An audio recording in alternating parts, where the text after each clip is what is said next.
Manipur is burning once again. What had started in 2023 as the ethnic clashes between two of the communities, it was there all over the news when it comes to the national media or the international media as well.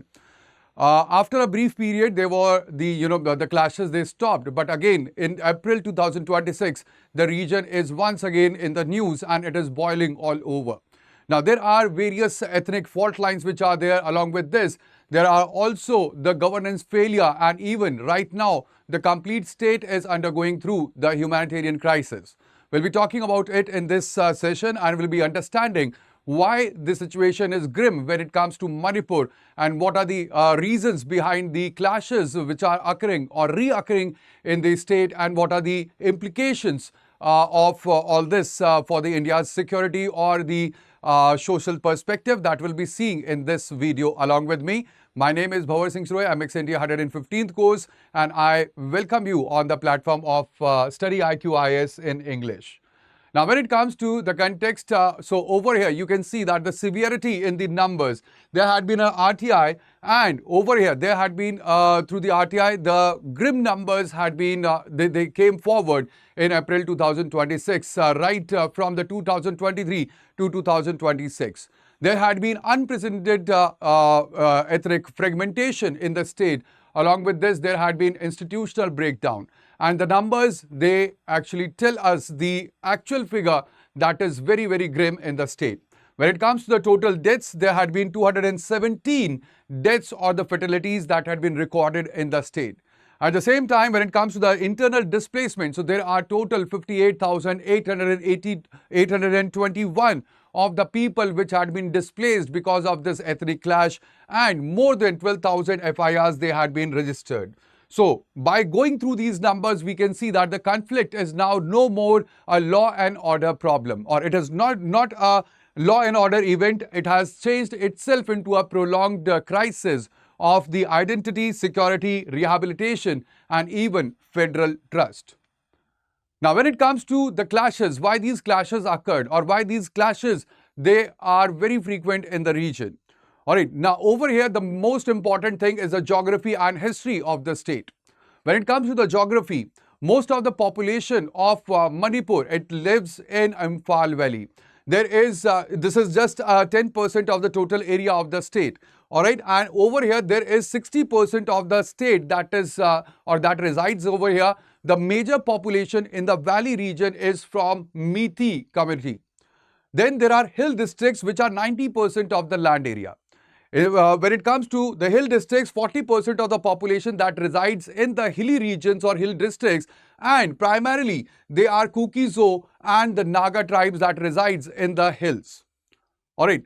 This divide, it is not just the ethnic divide, but also spatial and legal divide. There are restrictions on the land ownership in the hills as well.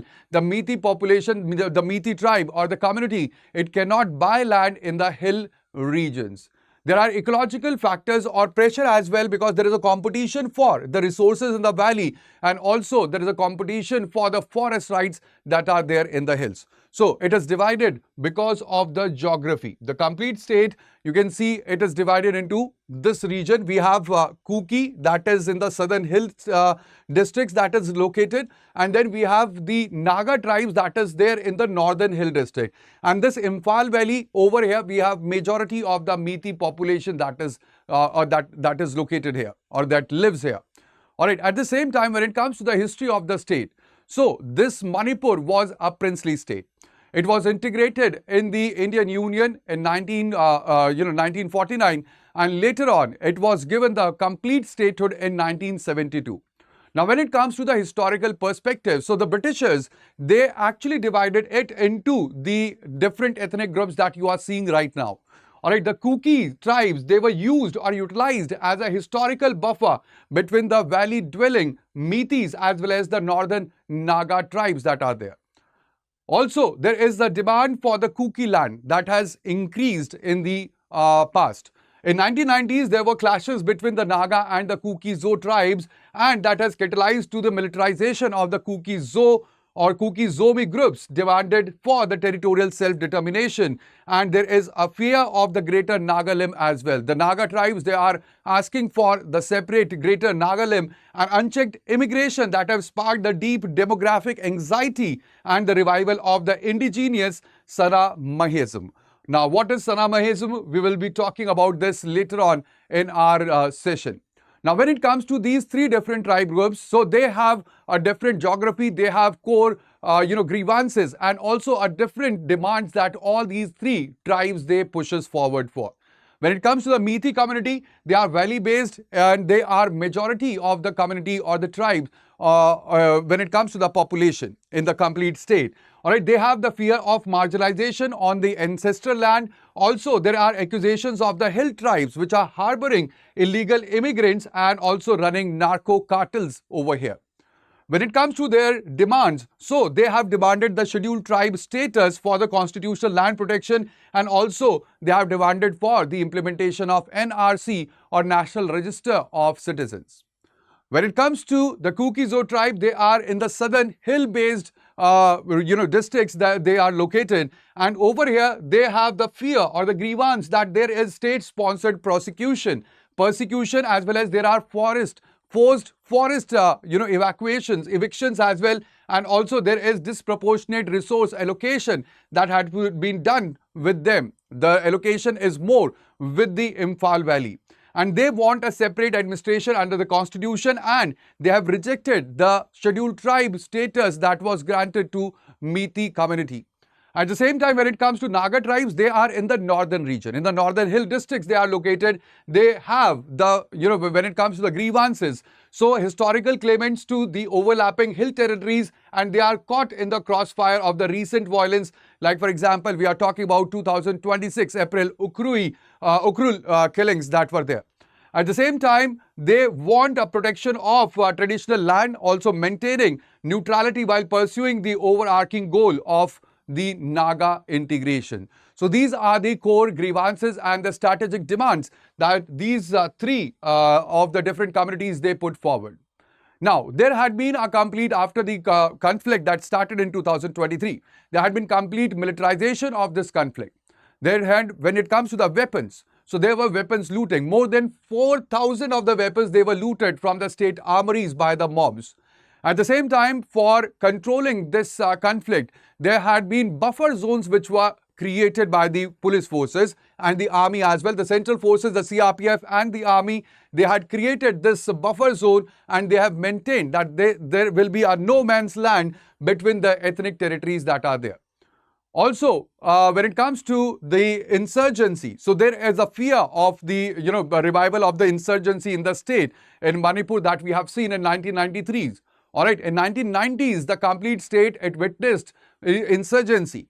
But later on, this was controlled. And now again, there is the fear of the revival of the insurgency, the reactivation of the dormant valley-based insurgent groups and also the hill-based groups. And there are questions over the viability of suspension of operations with the Kuki militants as well.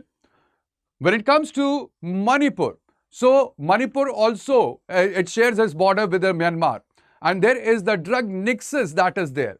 There is narcotics trade and Manipur's proximity to the Golden Triangle that is, that comprises of Myanmar. So it is a kind of fear that is there when it comes to the state law and order. And also there is illicit poppy cultivation that is working as the conflict financier as well.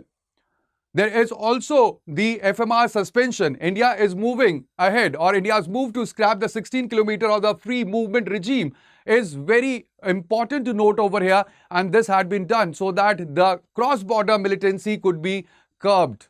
And the porous borders that are there with the Myanmar over here, that enables the flow of the synthetic drugs and small arms into the state. Again, that is a kind of risk that we have to see, and also a kind of implication of the porous border with the Myanmar, and also humanitarian challenge is also there of handling the Myanmarese nationals while ensuring that there is complete local security that is there.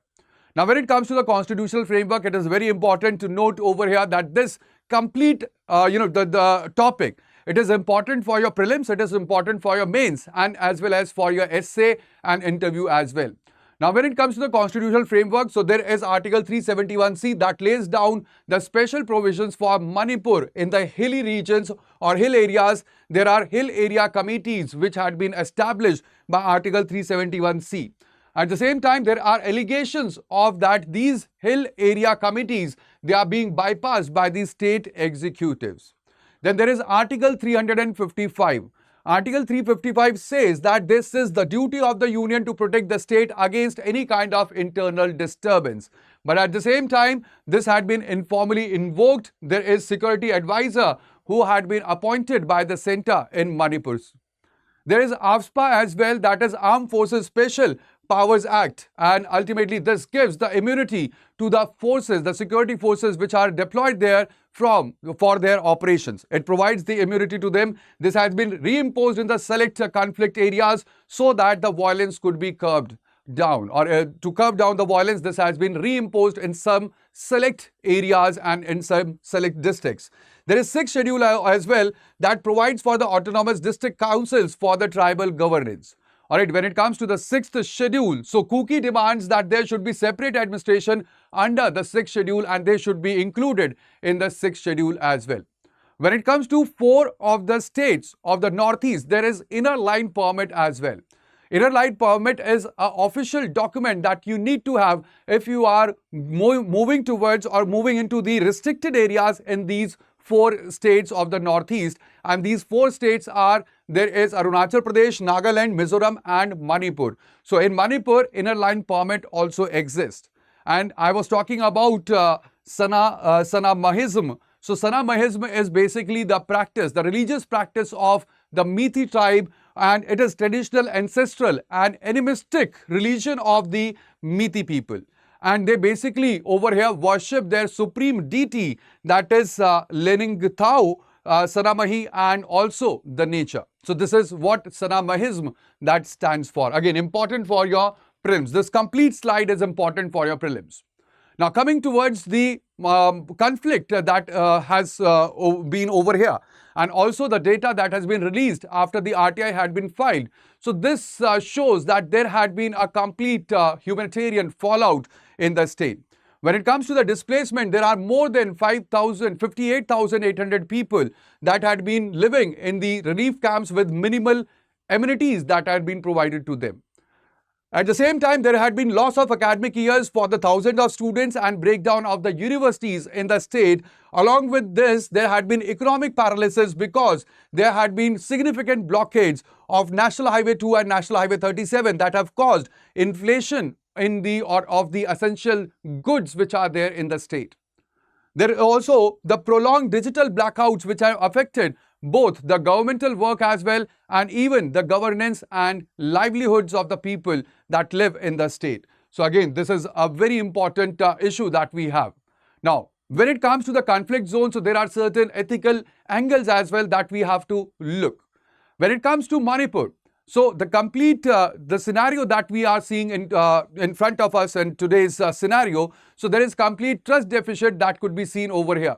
There had been complete breakdown of the social contract between these two communities, that is Meitei and Kuki Zo community, and also between the people and the center or the state as well.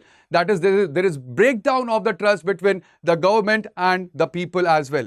Also, when it comes to the neutrality of the institutions, so there is perceived biasness in the law enforcement that these tribes, they have said time and again. Also, the ethical challenge is for the civil servants in taking the sides. Alright, so over here, it is very important that when the trust is not there, trust deficit is there, and if you are favoring one of the side, so ultimately the other community that will see it as a biasness towards them. There is also the human rights ethical address angle that is over here, because addressing the gender-based violence, like for example, there had been parading incidents, it is very, very important for the human rights, and also maintaining the operational security in the region is again a challenge that it has. So, of course, there is the ethical angles which are there in the conflict zone that have to be looked upon or looked after as well. Now, what could be the suggested reforms or the, moving ahead, what could be the way forward? Now, there would be two things that we require to do. The first thing is immediate.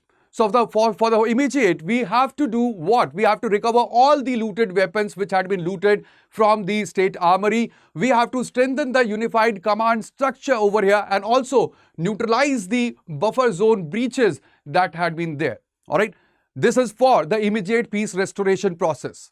At the same time, there should be political reconciliation as well, where there should be a grand peace committee which should be initiated so that there are in these committees, we should have neutral Naga or civil society mediators, and they should mediate between both the communities, Meitei as well as Kuki. Also, there should be autonomy. When it comes to autonomy and integrity, we should explore the models like territorial councils within the state borders. So when it comes to the solutions, so the solutions over here, they must balance the aspirations of these ethnic community along with the national integrity. That is very, very important. So we have to balance both of them, the aspirations as well as the national integrity of the country. So that is all in today's session. I hope now you have a complete idea why the Manipur is boiling once again, why there is the fresh surge in the violence, and also what are the things that needs to be done. So that is all in today's session. But at the same time, if you are preparing for the civil services for UPSC, so all your UPSC courses, they are now up for the grab, and you can get free mentorship by AIR 88 as well.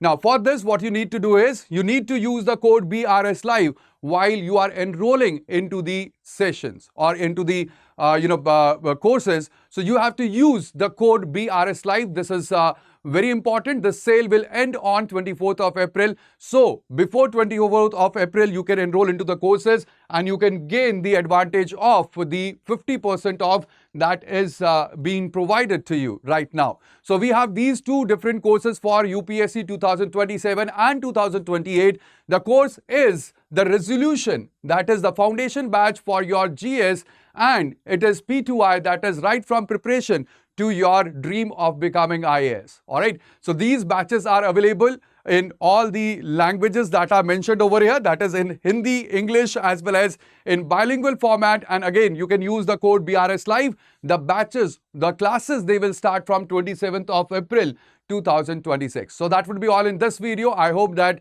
now you have a complete idea what the complete Manipur situation is and why there are frequent clashes between these different communities, how this is imbibed into the geography as well as the historical setup of the state. So that would be all. Thank you. Bye-bye. Take care. Jai Hind. Do not forget to like the session. Do like the session as well as share the session with your friends and subscribe to our channel so that you do not miss any of the frequent updates. Thank you. Jai